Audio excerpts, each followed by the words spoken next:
Cawapres nomor urut 1 Saudara Muhaimin Iskandar memastikan akan mengikuti tahapan dan mekanisme dari Komisi Pemilihan Umum terkait debat Pilpres mendatang. Terkait perubahan format debat, Ketua Umum PKB menegaskan pihaknya tak mempermasalahkan hal tersebut. Nurut aja apa pokoknya maunya KPU kita ikut. KPU model apa aja itu kewenangan KPU. Yang jelas saya pada posisi sama Mas Anies nunggu saja apapun yang menjadi keputusan KPU. Tak hanya Muhaimin Iskandar, Cawapres nomor urut 2 Gibran Rakabuming Raka pun juga mengaku siap mengikuti debat Pilpres 2024. Putra sulung Presiden Jokowi ini menambahkan dirinya sudah berkonsultasi dengan akademisi jelang debat Pilpres nanti. Sudah disiapkan seperti ya. Apa? Ada konsultasi pada akademisi? Sudah. Cawapres nomor urut 3 Mahfud MD memastikan siap mengikuti debat Pilpres mendatang. Meski ada perubahan format yang dilakukan KPU, Mahfud tegaskan pihaknya akan mengikuti tahapan maupun mekanisme debat yang diatur Komisi Pemilihan Umum.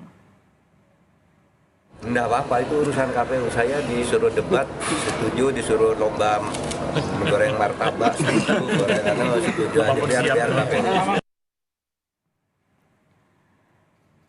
Berbeda dengan pemilihan presiden sebelumnya, debat khusus Cawapres sebanyak 2 kali akan didampingi calon presiden kali ini. Lalu seperti apa strategi dari 3 pasangan calon presiden? Untuk mengulasnya, sore hari ini sudah bergabung di Kompas Petang melalui sambungan virtual. Ada anggota tim pemenangan Anies Muhaimin, Nihayatul Wafiro, ada juga Wakil Ketua TKN Prabowo Gibran, Edi Suparno yang akan segera bergabung, dan juga Jubir TPN Ganjar Mahfud, Andi Wijayanto. Selamat sore Mas Andi, Mbak Nihayatul. Selamat sore Mbak. Selamat sore. Oke, saya mau ke Mbak Nihayatul dulu. Mbak, sebenarnya pada saat bertemu dengan KPU, format Cawapres yang didampingi Capres ini sebenarnya sudah disepakati belum sih oleh semua paslon 1, 2, dan 3? Jadi saya adalah pelaku sejarah karena saya yang datang ke KPU. Jadi kalau Pak Derajat di press release-nya tidak menulis nama saya, kalau belum kenal saya perkenalkan nama saya Nihayatul Wafiro, co-kapten di Timnas Anies Muhaimin. Jadi saya yang datang di tempat itu. Dan yang disepakati baru 2 Mbak, yang disepakati baru 2 saat itu di KPU. Yang pertama adalah debat dilaksanakan di Jakarta. Jadi kalau awalnya adalah diskusi bahwa debatnya ini apakah satu pembukaan kick off-nya di Jakarta atau habis itu ke tempat lain. Akhirnya disepakati adalah satu, debat itu dilaksanakan semuanya di Jakarta. Lokasi berarti tempatnya ya? Di KPU atau di tempat lain itu belum diputuskan. Ya, lokasi. Yang kedua adalah waktu debat. Waktu debat itu tanggalnya. Yang pertama adalah disepakati tanggal 12 Desember, tanggal 22 Desember, tanggal pertama tanggal 14 Januari dimajukan tanggal 7 Januari, lalu tanggal 21 Januari dan tanggal 4 Februari. Itu saja 2 poin itu yang disepakati ketika di KPU. Nah, selanjutnya apa yang lainnya? Hal-hal yang lainnya seperti komposisi, lalu mekanisme, lalu topik dan sebagainya, KPU meminta kami dari 3 tim paslon ini untuk membuat surat resmi. Yang disampaikan ke KPU. Nanti kemudian KPU akan mengundang kita untuk memutuskan. Begitu kesepakatannya tanggal 29. Jadi kalau format itu sampai baru tahu sekarang ini, belakangan ini? Jadi sebenarnya waktu itu sempat didiskusikan tapi kita belum sampai pada kata finalnya Mbak, belum kata finalnya seperti apa, formatnya seperti apa, belum ada sampai itu, dan kita diminta untuk mengajukan usul lewat surat resmi. Dan kami tim Amin boleh tahu waktu itu usulannya apa, Mbak Wafiro? Oke, panggil Dini saja ya Mbak ya. Oke, soal format aja Mbak, biar nanti saya mau nanya ke masing-masing tim juga nih. Oke, formatnya Timnas ini poin 1. Timnas Amin merekomendasikan setidaknya 2 agenda debat antar pasangan calon presiden dan wakil presiden, 2 debat antar calon presiden, dan 1 debat untuk antar calon wakil presiden dengan komposisi urutan sebagai berikut. Debat topik 1, debat antar pasangan calon presiden dan calon wakil presiden, jadi berpasangan. Yang kedua, debat antar calon presiden. Yang ketiga, debat antar calon wakil presiden. Yang keempat, debat antar calon presiden. Dan kelima, debat antar pasangan calon presiden dan calon wakil presiden. Jadi ada 2 kali debat yang itu kita minta untuk berpasangan, yang 2 kali debat untuk calon presiden dan 1 kali debat untuk calon wakil presiden. Dan itu tanpa pendampingan ya? Kita tidak persoalan pendampingan dan tidak. Karena posisi kita pada posisi yang ini, dan sebenarnya kalau dibolehkan sebenarnya kita ingin mengusulkan debat itu 6 kali atau 7 kali ya, biar semakin detail. Tapi karena di PKPU-nya kita hanya 5 kali, jadi kita berpegang pada. Oke, sekarang saya mau ke Mas Edi dulu, Mbak Nihayatul. Mas Edi, waktu itu sebenarnya kan katanya juga diminta usul, termasuk dari tim Paslon 2. Waktu itu usulan debatnya seperti apa? Apa yang diusulkan dari tim, Mas Edi? Baik, terima kasih. Kita sesungguhnya mengusulkan apa yang pernah disampaikan oleh KPU sebelumnya. Jadi apapun format yang nanti akan diajukan oleh KPU, tentu kami akan menyepakati. Jadi tidak ada usulan spesifik dari Timnas Prabowo Gibran terkait hal ini. Yang ada adalah masukan dari KPU akan kita terima, akan kita tampung, dan kita akan laksanakan. Jadi apakah formatnya itu kemudian merupakan format di mana nanti akan ada debat capres dan cawapres secara bersama-sama, secara terpisah, maupun dilaksanakan dalam berapa kali, dalam konteks 5 kali debat itu, kami dalam hal ini mengikuti apa yang akan diputuskan oleh KPU. Jadi tidak ada permintaan spesifik dari kami terkait format dari debat itu sendiri, Mbak. Oke, jadi serahkan aja, kami percaya ke KPU gitu ya, Mas Edi ya? Ya, karena penyelenggaranya kan adalah KPU. Jadi kita serahkan pada penyelenggara. Oke, saya ke Mas Andi. Kalau dari tim sendiri, Mas Andi, ini menyerahkan juga nggak sih semuanya ke KPU atau ada usulan-usulan yang memang diusulkan oleh tim pemenangan? Kami memberikan usulan detail sesuai permintaan KPU. KPU meminta usulan tertulis yang kami sampaikan hari Jumat jam 4 sore. Di usulan itu secara format kami mengusulkan 5 kali, 2 kali capres, 2 kali cawapres, lalu 1 kali pasangan. Tema-tema debatnya per debat 1 sampai 5 sudah kami usulkan. Kota disepakati di Jakarta, tanggal disepakati sesuai dengan usulan KPU. Lalu kami juga mengusulkan format debat dalam bentuk podium dan town hall. Kalau untuk usulan misalnya cawapres ada pendampingnya capres, ada usulan juga dari tim ya, Mas? Kami ikut undang-undang dan penjelasan undang-undang bahwa debat itu ada debat capres dan ada debat cawapres. Ya, tidak diatur tentang pendamping di undang-undang dan penjelasan. Oke, tapi keberatan nggak dengan adanya pendamping kalau untuk debat cawapres misalnya? Kalau itu disepakati antara KPU dengan 3 paslon, tidak masalah. Tapi prosesnya harus dilakukan antara KPU dan 3 paslon. Oke, 3-tiganya harus disepakati. Kalau Mbak Nihayatul sendiri dari tim sepakat dengan format yang ada sekarang ini? Atau ada catatan? Saya ingin menyampaikan. Saya ingin menyampaikan bahwa bahwa di dalam catatan kami di Timnas Amin itu pasangan paslon nomor 2 ini meminta tidak ada debat sebenarnya, tapi penyampaian visi misi. Jadi penyampaian visi misi, dan bahkan saat itu kita catat itu betul bagaimana disampaikan sebenarnya langsung? paslon nomor 2 ya disampaikan langsung ketika rapat. Jadi bagaimana waktu 150 menit itu cukup untuk menyampaikan visi misi yang begitu tebal kalau kita ini debatnya antar calon. Jadi mereka mengusulkan, tim paslon nomor 2 adalah bagaimana mereka paslon ini bisa hanya menyampaikan visi misi melalui panelis. Jadi tidak perlu berdebat, ada debat antar calon.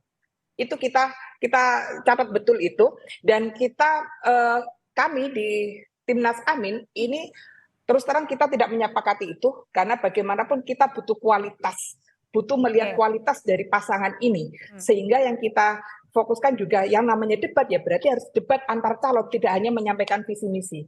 Itu Oke, kenapa sih Mas Edi waktu itu ada usulan justru nggak perlu ada debat, sampaikan aja visi misi? Ya karena memang kan ini masa kampanye kita kan sangat singkat. Di dalam masa kampanye singkat itu penyampaian visi misi program itu juga relatif bisa dikatakan tidak menyeluruh. Tidak ada event tertentu di mana masing-masing pasangan calon yang pada saat ini pemilu ini kita hendak melakukan adu gagasan itu memiliki kesempatan untuk adu gagasan tersebut. Jadi gagasan ini harus disampaikan, harus dielaborasi secara komprehensif, secara menyeluruh agar masyarakat yang mengikuti debat ini bisa memahami. Nah, oleh karena itu, itulah usulan kami. Karena memang di dalam debat tersebut temanya kan sudah Tapi Mas Edi, tercatat. bukannya dengan mempertegas gagasan itu juga harus dipertegas juga salah satunya dengan tadi ya dialog misalnya atau debat satu sama lain. Kami tidak pernah menyangkal dan tidak pernah merasa tidak memerlukan adanya dialog tersebut. Tetapi memang kita harus menyampaikan visi misi program tersebut sebagai salah satu bentuk daripada akuntabilitas kita nantinya. Pada saat nanti kita kemudian dipilih oleh masyarakat, dan masyarakat juga memilih akan melakukan uji publik terhadap program yang kita ajukan. Nah, inilah formatnya dalam debat tersebut. Jadi saya kira penyampaian itu merupakan hal yang sangat penting. Oke, kalau dari Mas Andi sendiri, dari tim sebenarnya debat itu menurut Mas Andi dan juga tim penting nggak sih? Seberapa penting kalau memang penting? Debat itu mandat undang-undang dan peraturan PKPU memakai kata eksplisit debat. Jadi bukan monolog misalnya, harus debat. Itu yang disepakati di DPR dan itu yang ada di PKPU. Kami ikut saja dengan apa yang sudah ada di undang-undang dan PKPU. Kami menyadari bahwa masa kampanyenya sempit, 90 hari. Karena itu 90 hari ini pasangan kami Mas Ganjar dengan Pak Mahfud sibuk keliling. Mas Ganjar Merauke, NTT, NTB, Sulawesi Tengah, Sulawesi Tenggara, ya antara lain untuk menyampaikan visi misi supaya publik ketika Mas Ganjar, Pak Mahfud bergerak di daerah-daerah bisa mendengar langsung dari kandidat kami apa visi misinya. Kami sudah menyampaikan visi misi tentang kesehatan, tentang guru ngaji, tentang perumahan, tentang disabilitas, dan seterusnya dalam 1 minggu pertama kampanye ini. Jadi kita memang harus mengkombinasikan apa permintaan undang-undang, harus debat. Karena wajib dan juga perlu itu ya Mas Andi berarti ya, debat itu ya? Iya, wajib. Karena undang-undang dan peraturannya memakai kata debat, tidak memakai kata yang lain. Mbak Nihayatul? Iya, benar. Jadi memang kalau kita dilihat PKPU nomor 15 ya, PKPU nomor 15 itu sudah tertulis jelas bahwa debat, dan debat itu ada debat khusus untuk presiden dan debat untuk wakil presiden. Jadi sebenarnya kalau hanya sekedar visi misi, sebenarnya kita bisa sharing saja ngomong visi misi itu lewat media yang kita miliki sekarang, lalu paslon mengunjungi tempat-tempat yang lain. Jadi kalau kami di tim Anies Muhaimin tetap harus menggunakan debat, karena ini selain mandat, ini adalah untuk waktu kita untuk mengelaborasi. Dengan waktu yang sempit hanya 90 hari untuk kampanye, ini memang sudah waktu yang sangat tepat untuk ada 5 kali debat pasangan calon presiden dan wakil presiden. Kami di tim Anies lebih menyepakati bahwa ini harus tetap debat, tidak hanya sekedar penyampaian visi misi. Kalau penyampaian visi misi itu adalah tanggung jawab dari tiap paslon. Tapi bagaimana kita melihat kualitas, ini tujuan dari debat itu. Mbak Nihayatul, sebenarnya yang dilihat tim sendiri, debat ada atau nggak ada, siapa yang paling diuntungkan sebenarnya dalam hal ini? Masyarakat. Karena masyarakat yang paling diuntungkan, karena masyarakat akan tahu kualitas dari tiap-tiap paslon yang mereka akan pilih. Ketika pemilu ini bisa memberikan gambaran yang sangat detail, gambaran yang kualitas pasangan calon kita dengan lebih detail lagi. Ini yang akan mendapat manfaat paling banyak adalah masyarakat, karena masyarakat berarti tidak memilih kucing dalam karung seperti itu. Mereka akan tahu betul bagaimana kualitas dari pasangan calon ini, dan ini penting sekali. Ini juga sebagai bentuk pendidikan politik untuk masyarakat. Mas Edi, 2 tim ini sudah bilang penting. Mas Andi bilang ini udah ada di undang-undang, wajib dan juga perlu. Mbak Nihayatul bilang yang diuntungkan sebenarnya masyarakat loh dengan debat ini. Mas Edi?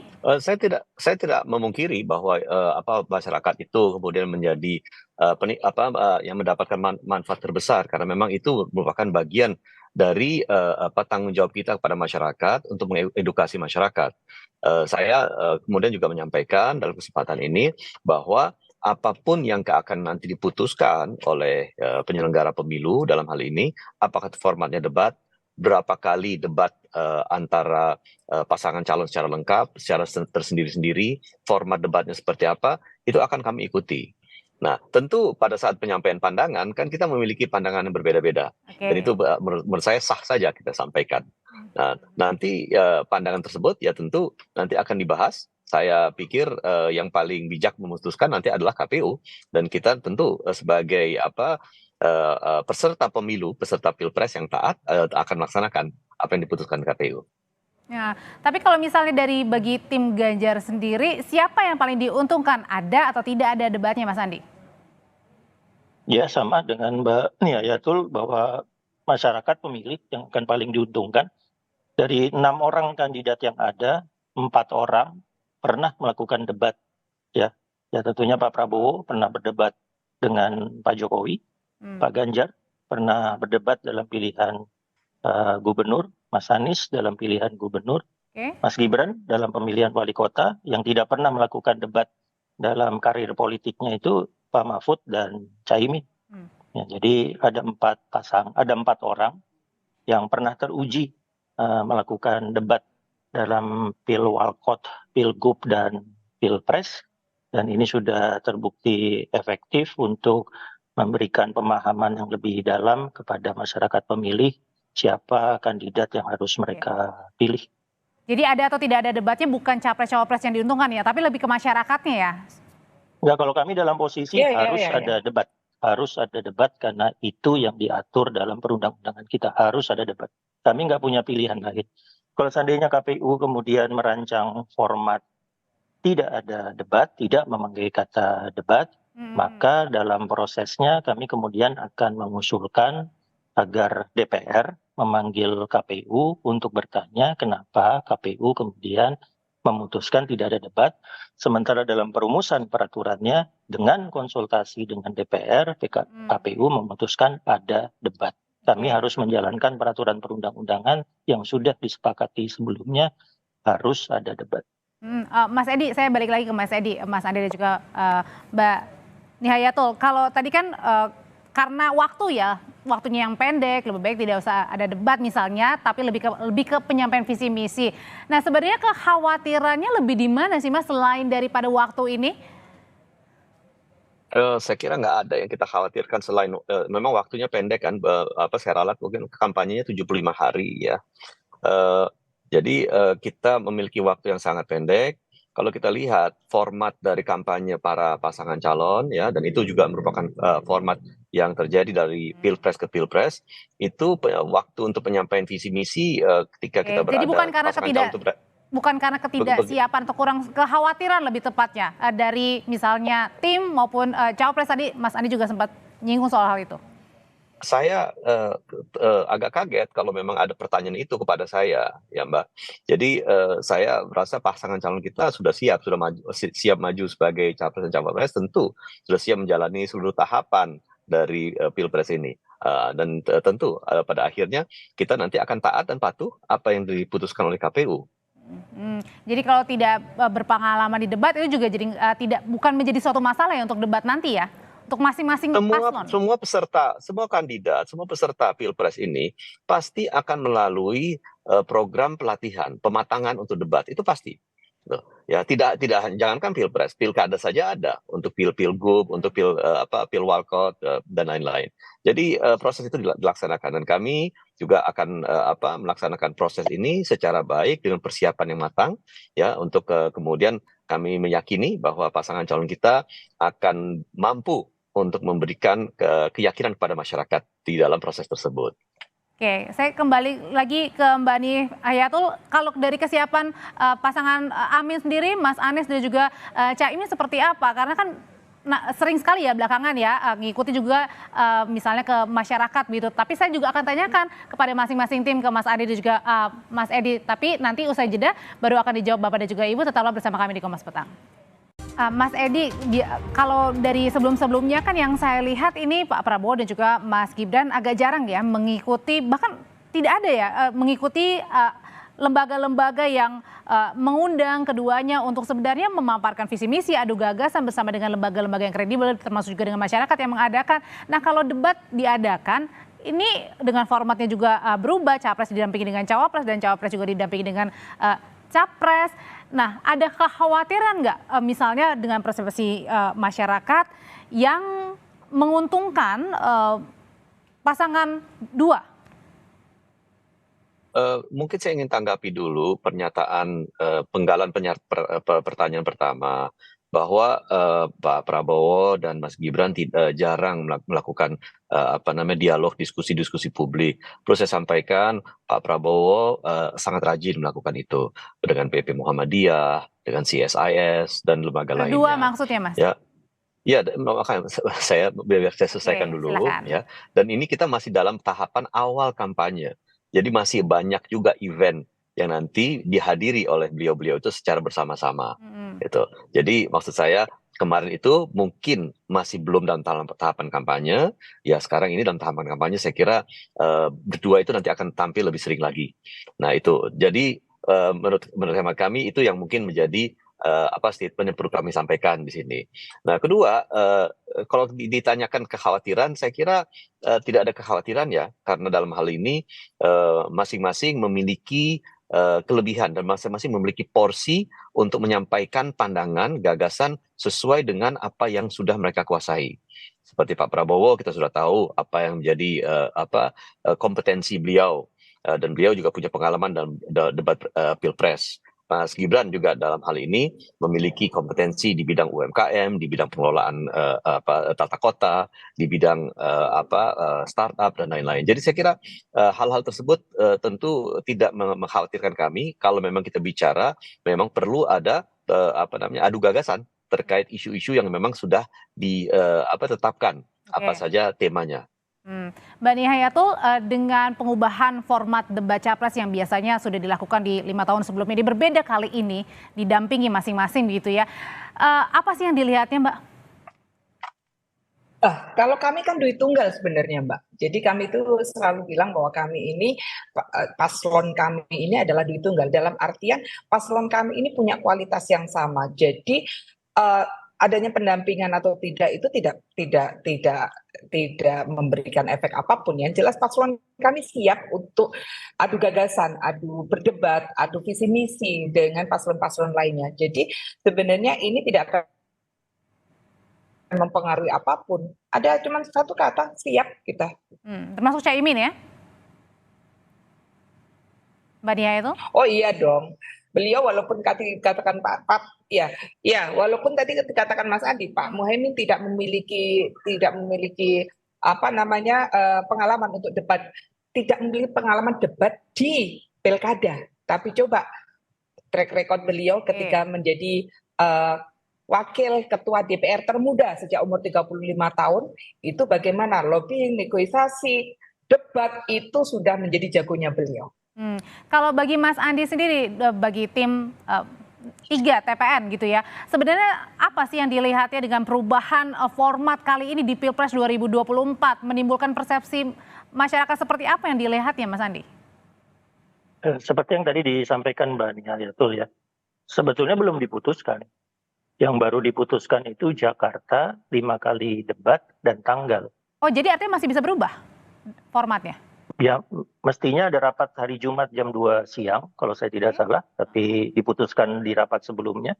Lalu KPU-nya sampai membatalkan rapat jam 2 siang itu, dan sampai hari ini kami tidak tahu rapat berikutnya kapan. Apa sudah ada, Mbak? Alasan rapat pembatalannya? kapan? Belum ada, sepertinya kita belum mendapat undangan dari KPU. Kami sampai hari ini tidak tahu kapan rapat berikutnya. Kami diminta untuk menyampaikan usulan tertulis.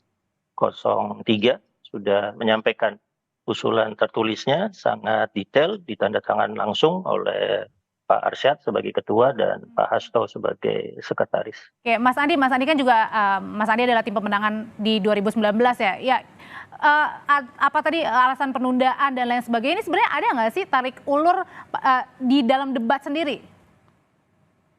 Iya, ya prosesnya terjadi tarik ulurnya. Memang seperti itu. Ya, seperti yang tadi disampaikan Mbak Hayatul, ada tarik ulurnya, ada usulan tidak ada debat. Di 2019 maksudnya, Mas? Berkaca 5 tahun. Untuk debatnya tidak. Untuk format debat tidak ada tarik ulur di format debat.